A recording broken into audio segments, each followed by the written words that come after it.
Hey tubers, welcome back for another adventure. I'm gonna kind of start this video with a question, and then we're gonna go on to testing the newer 150cc engine for compression and so forth.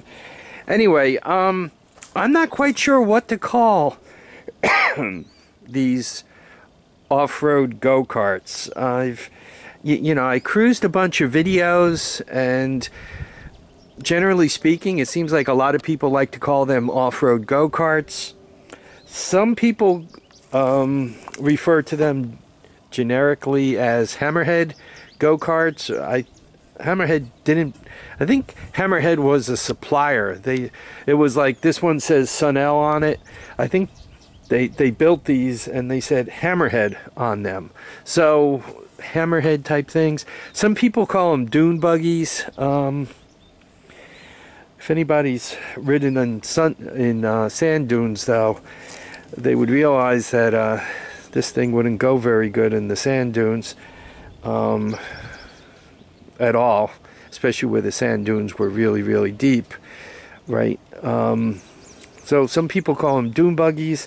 There's a website, buggies, where people talk about this. Anyway, this one is officially known as the Sunel alias, as near as I could tell, and it's probably about 2008, give or take a year or two, 2010 vintage, or we could call it 2010 plus or minus 2.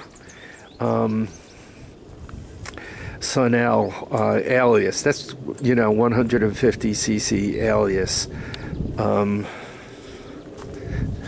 That thing over there was made by Carter. I forgot what they officially call them. And the reason why I bring this up is I'm having a tough time as I go to name my videos what to call these things. I know what to call this. This is a 150cc GY6 type of engine. It's actually a clone of the Honda GY6. Very popular on scooters. Guess where the back wheel went, right? You took all this off, and on the output shaft, you put the back wheel and tire and so forth. This was the pivot, and back here was the suspension. So the whole motor was actually your back swing arm, right? Around the world, these are like one of the most common scooter engines available. This came with this thing came with the card I brought home yesterday. I'm not quite sure what to call that at all, because there's no markings on it anywhere, and there's no markings on this thing anywhere. So he kept calling it a Hammerhead. Maybe it really, really is. I don't know. Maybe for just the sake of argument, let's call this a Hammerhead. 150cc Hammerhead motor. Maybe I'll call it that for the sake of it.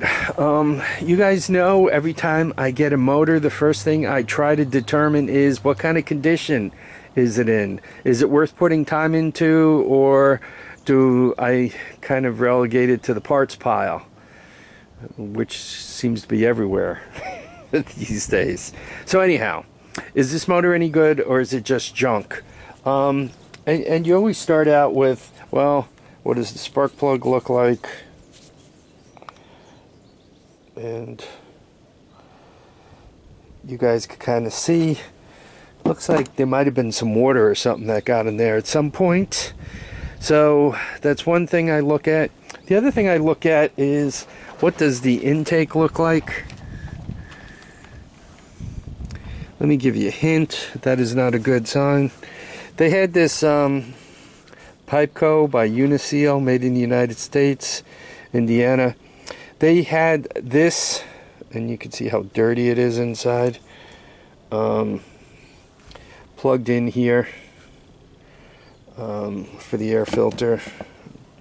I don't think, I mean, they had this tightened quite a lot, but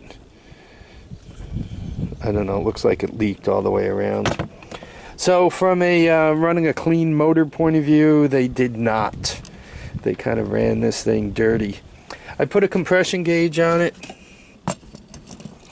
Oops. Stay. Put my jump pack on it.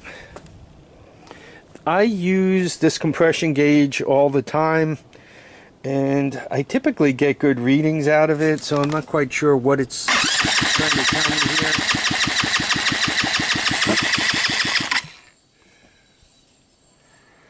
I mean, what is this, a diesel?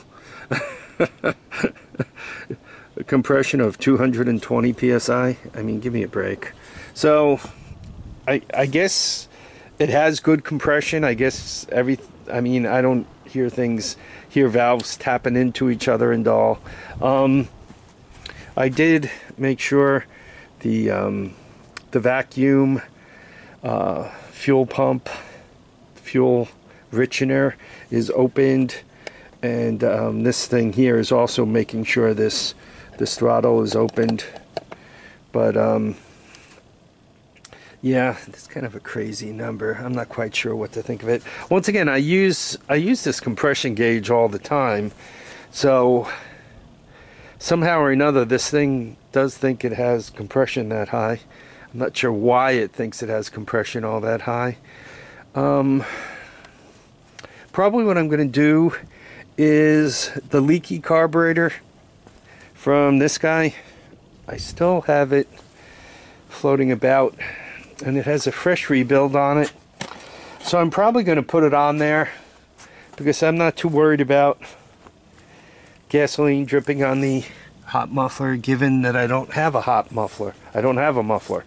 So I'm probably going to try to start it just to see what it'll do, what it sounds like, and all. I'll throw that up on the video also. I mean, it's just a matter of clipping my portable GY6 CDI to it and all. By the way, because of how messed up this wiring diagram is, and I've been trying to understand what they're doing, it turns out that this thing does use a 12-volt CDI, though it also has the wiring available that you can put an AC CDI on it. So AC DC, like the rock group, it could go either way. There we go. So yeah, I can use an AC one or a DC one. I guess that about covers it for now. I'll wire it up. We'll try to give it a start. We'll see what happens.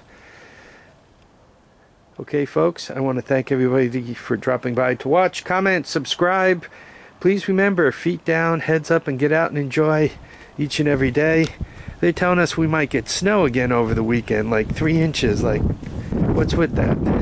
Somebody must be having a good time laughing at us. All right, everyone, take care now. Bye.